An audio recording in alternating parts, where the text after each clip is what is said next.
Alright, here we are with the second Armored Core high-end action figure review. This is number 2 in the series. This was released in 2000 by Kodabukaya and Artifacts in association with From Software. Probably won't be able to see all these as I'm pointing them out real fast, but it's just little things on the package that you can see. And From Software was the company that basically wrote Armored Core, did the programming and all of that. So here we are with the second action figure. Here it is in the package. Go ahead and take a quick front look. This is another background image back there that was courtesy of NASA. We'll look at that when we pull the card out.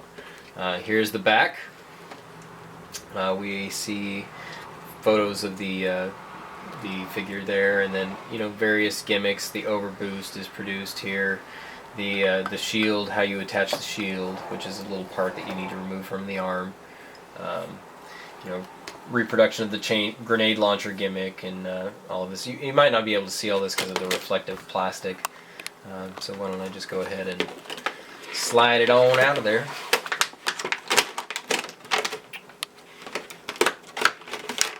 Careful here. Okay.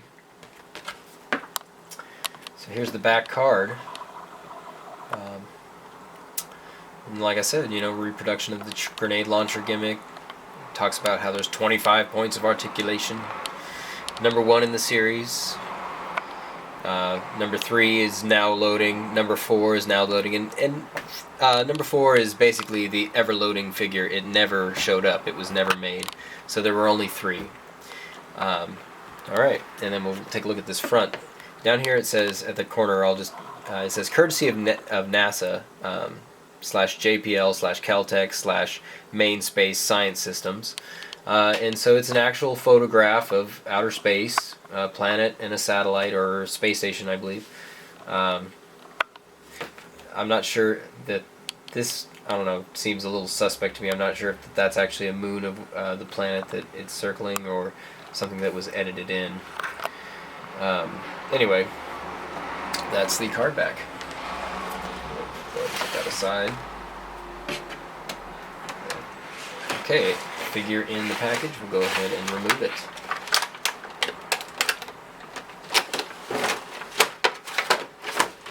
Okay. Take the figure itself out. Try and stand him up here. Okay, now this figure is the hardest one to find. It's the one that everybody wanted. It's the one that I originally bought when they first came out. So I am being very careful with this figure. Because, like I said, the ankles broke on mine. And they're basically, just little pegs that hold these in. And they don't have enough range of motion. They don't come forward enough.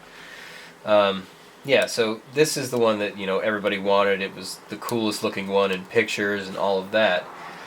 But in all actuality, it's a bit of the most. It's the most fiddly one of the bunch. It's really hard to stand. The legs are not really accurate as far as the representation of them and how they were in the game. So we'll go ahead and talk about the parts, and we'll get to the legs and all that business in a minute. But we'll start with the head. This head is the, let me get my fingers out of the way. This is the ZHD-MO/Egret head. And this is a Zeomatrix head. This whole AC is made by Zeomatrix. It's even got the Zeomatrix emblem on the shoulders.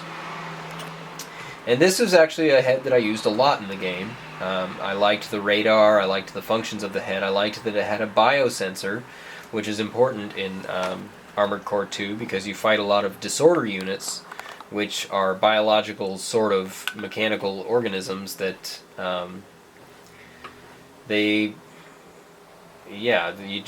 you fight a lot of them. They just kind of reproduce and they're weird, and you need a biosensor to actually be able to lock onto them. And this head provided that. So I liked this head.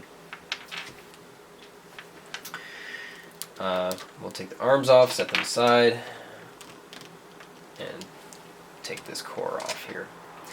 Now this core is the ZCL-XA/2, which is what this model is called. The second figure in the series is called the ZCL-XA2. And I liked this core. This is actually a core that I used most in the game because it had the most option slots available. It was very useful for that if you needed to augment your energy or shell defense systems. The option parts were really cool in Armored Core 2, and so this core provided you with the most slots available for those option parts. So I liked this core. It did a good job. It was nice and light. It seemed to do a good job. The armor points could have been better, but they have to do something realistic in the game, so you can't have the perfect part. It's not all the parts are going to be they're not going to be perfect. There's going to be some flaw within anything. Okay, so there's the core. I liked using the core in the game. We'll talk about the arms. These arms I actually liked a lot in the game. They didn't have this piece down here in the game. This is actually, I looked at the parts on the game, and this actually is something that was attached to the LS Moonlight. And so it's very interesting to me that this kind of carried over onto these arms, because it was never on these arms in the game. Very interesting. So I'm not sure why that happened. So I liked these arms in the game. They were pretty accurate and had good armor points. They looked cool. I liked them. But here in real life, in the action figure world, they're not very solid. This joint up here where the bicep rotates is pretty loose, and when you have the weapon in its arms and it's all weighted down, the whole arm just kind of bends and it looks like it's gonna just break. So yeah, that's too bad. So yeah, that's them, and they do have pretty good posability, but posing him with his weapon drawn at the ready is really not that great of an option with these, because it just doesn't look very solid. It looks like it's just putting way too much stress on the joints and it's going to fall apart. And that's probably because the weapon that this came with is a giant laser cannon that is awesome, and we'll talk about that in a minute. And the legs. Now, like I said a minute ago, they did not really do a great job representing these legs as compared to how they were in the video game. Here, how they've sculpted them, they almost look like reverse jointed legs, and they are not reverse jointed legs. They're standard, conventional jointed legs. And so where they kind of messed it up is they don't bend far enough at the knee. That's like, if you're looking at it from here where it should be, that's very little, but then they overcompensate by making it go way too far forward, and so it looks like it's got chicken legs, to be, blunt, or like Gur, Gur would have said chicken legs. Anyway, Invader Zim reference. They did a nice job on the sculpting. They look cool, but the knee joint, they totally hack jobbed. It's not right.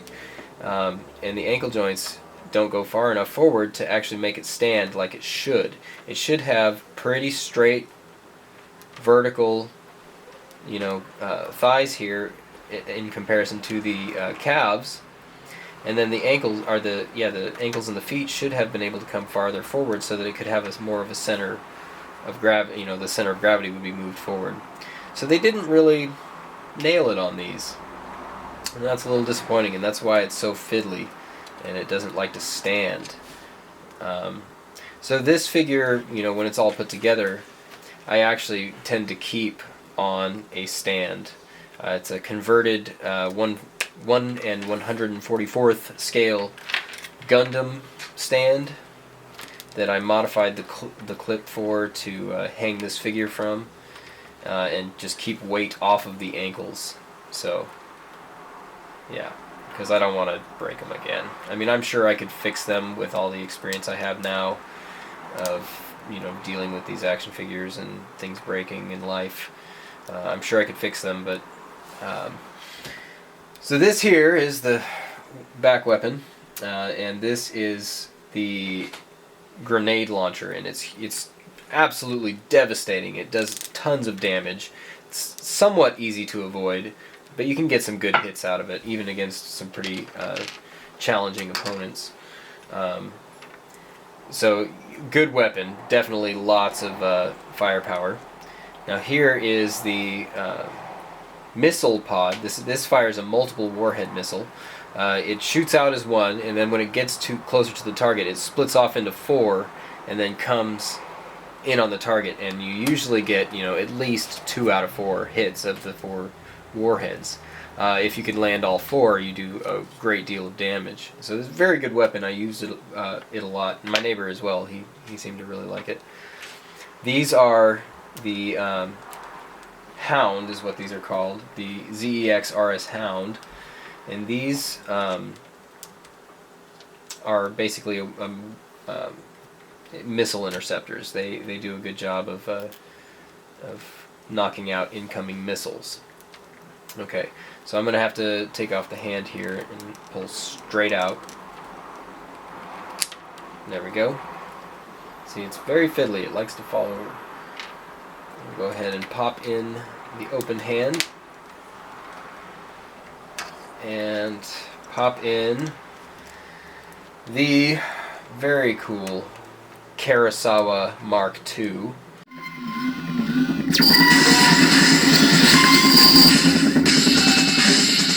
This is the same AC that was in the opening credits.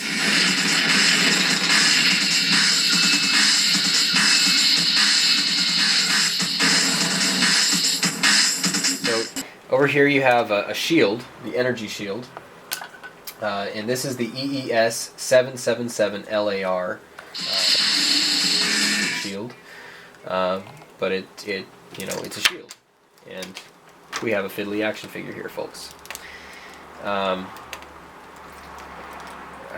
the leg likes to pop off. Okay.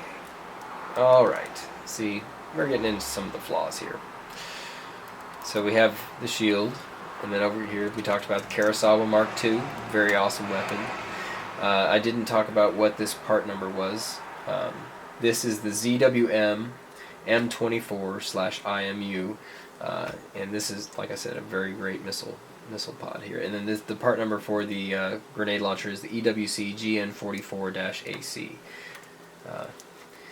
Okay, so there we go. We have the second figure all built up and trying to stand him. It likes to fall over. Not the best engineering here.